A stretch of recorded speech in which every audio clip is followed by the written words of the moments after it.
Assalamualaikum warahmatullahi wabarakatuh. Perkenalkan, nama saya Hanif Raffiansyah Hutasoid.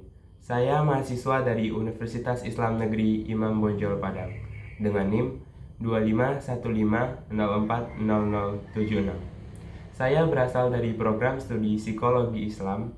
Saya duduk di kelas C semester 1. Baiklah, saya di sini akan menjelaskan materi tentang masa dewasa awal dari umur 18 sampai 40 tahun. Materi keempat tentang ketidakseimbangan antara kerja dengan hidup menimbulkan stres kronis atau burnout. Baiklah, pertama-tama saya akan menjelaskan apa itu yang dimaksud ketidakseimbangan antara kerja dengan hidup. Ketidakseimbangan antara kerja dengan hidup merujuk pada kondisi di mana tuntutan pekerjaan seperti jam waktu kerja yang panjang, tuntutan deadline, atau ekspektasi karir yang tinggi dari orang-orang sekitar. Hal-hal ini mendominasi waktu, energi, dan sumber daya seseorang, sehingga mengurangi ruang untuk aspek-aspek kehidupan seperti keluarga, rekreasi, istirahat, ataupun pengembangan diri. Dari perspektif psikologi, kondisi ini seringkali menjadi pemicu utama bagi stres kronis dan burnout karena melibatkan ketidakseimbangan antara tuntutan eksternal seperti pekerjaan dan tuntutan internal seperti pemulihan dan pemenuhan diri. Menurut teori psikologi, manusia memiliki banyak kebutuhan dasar untuk menjaga keseimbangan antara berbagai aspek kehidupan agar dapat mempertahankan kesehatan mental dan fisik. Ketika keseimbangan ini terganggu, tubuh dan pikiran merespon dengan mekanisme stres yang dapat menjadi kronis atau lebih parahnya mengarah pada burnout. Baiklah, yang kedua, saya akan menjelaskan konsep stres kronis secara psikologi. Stres kronis adalah bentuk stres yang berlangsung dalam jangka yang panjang seperti bertahun atau berbulan. Tidak seperti stres akut yang bersifat sementara dan dapat memotivasi. Secara psikologis, stres kronis melibatkan 3 aspek. Yang pertama ada respon fisiologis.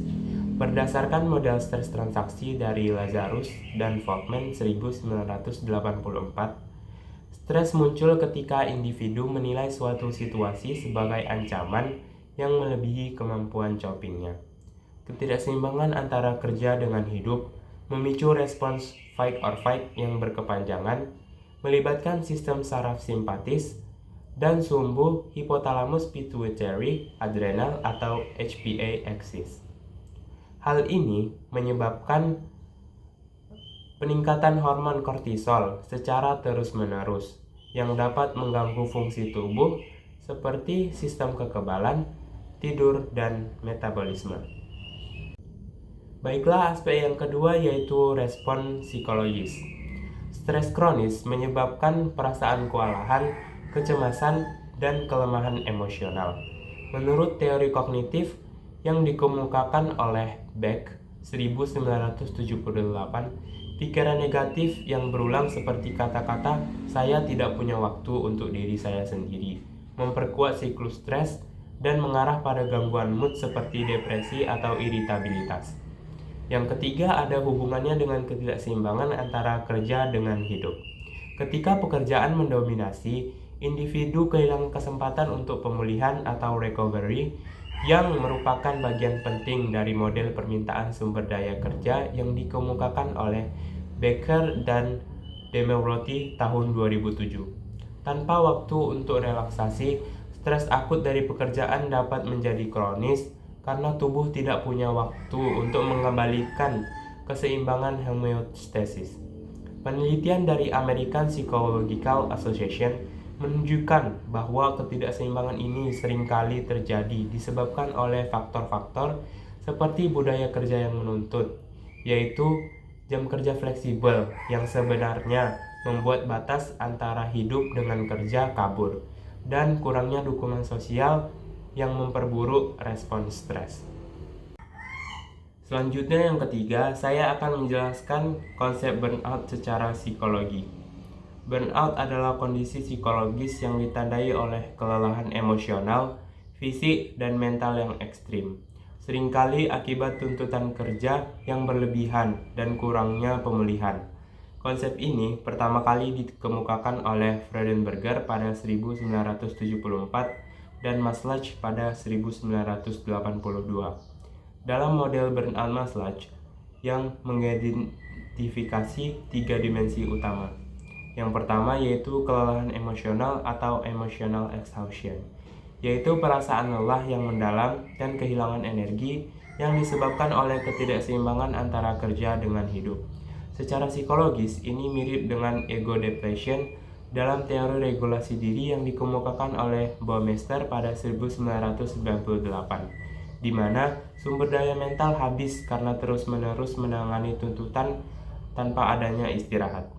Yang kedua ada sinisme atau depersonalization, yaitu sikap negatif terhadap pekerjaan atau orang lain, seperti merasa acuh tak acuh atau sinis.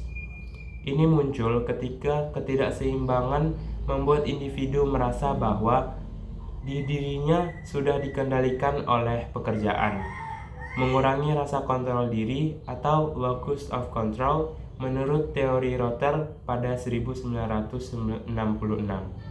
Yang ketiga ada penurunan efikasi diri atau reduced personal accomplishment, yaitu rasa kurang percaya diri dari pencapaian di mana individu merasa tidak kompeten lagi. Ketidakseimbangan memperburuk ini dengan menghilangkan waktu untuk aktivitas yang memberi rasa puas seperti hobi atau interaksi sosial. Dalam konteks ketidakseimbangan antara kerja dengan hidup, burnout seringkali merupakan hasil dari akumulasi stres atau cumulative stress. Model permintaan sumber daya pekerjaan menjelaskan bahwa tuntutan kerja tinggi seperti beban kerja berat tanpa sumber daya yang cukup seperti waktu luang atau dukungan sosial akan menguras sumber daya psikologis seseorang, mengarah pada burnout.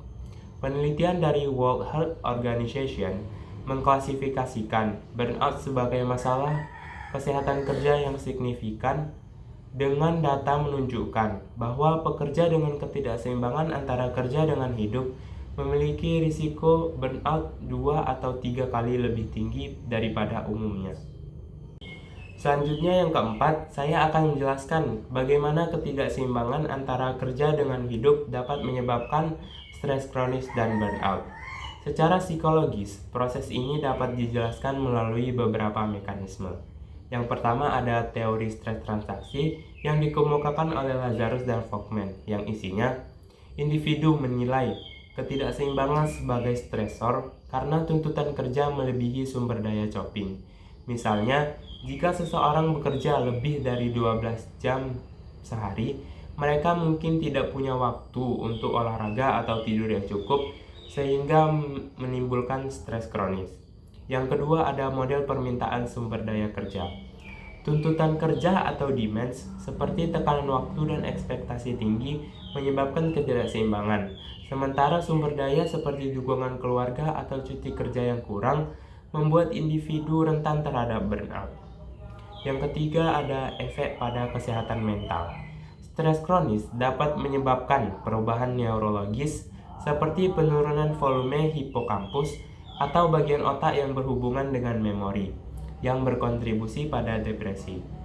Burnout sebagai ekstensi dapat memicu gangguan psikologis lebih lanjut seperti kecemasan umum atau bahkan PTSD kerja. Yang keempat ada faktor pribadi dan sosial.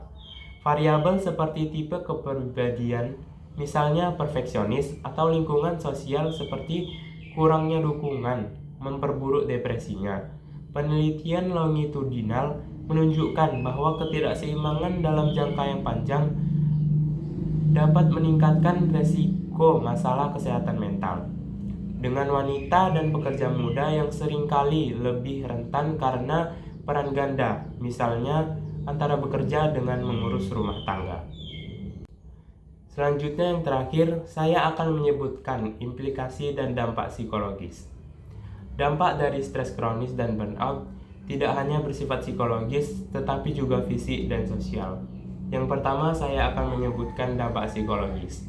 Dampak psikologisnya yaitu seperti penurunan kualitas hidup, peningkatan risiko depresi, dan gangguan kognitif seperti kesulitan konsentrasi.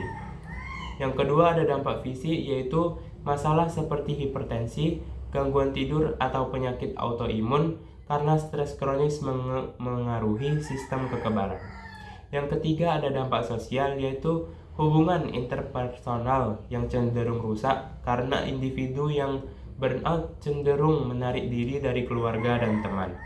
Yang keempat atau yang terakhir ada dampak ekonomi, yaitu penurunan produktivitas kerja yang pada akhirnya merugikan organisasi dan individu. Demikian penjelasan dari saya tentang materi ketidakseimbangan antara kerja dengan hidup dapat menyebabkan stres kronis atau burnout.